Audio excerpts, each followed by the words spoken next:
আমি পিপাসাতে পান করিতাম পিপাসাতে পান করিতাম পুরা প্রাণ করতাম শীতল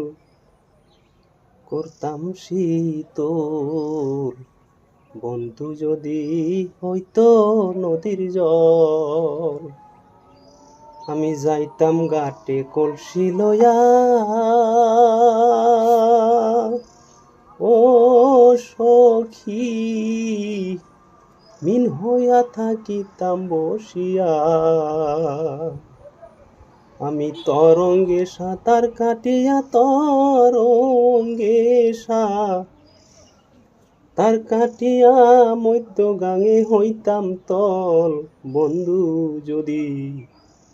বন্ধু যদি হইতো নদীর জল।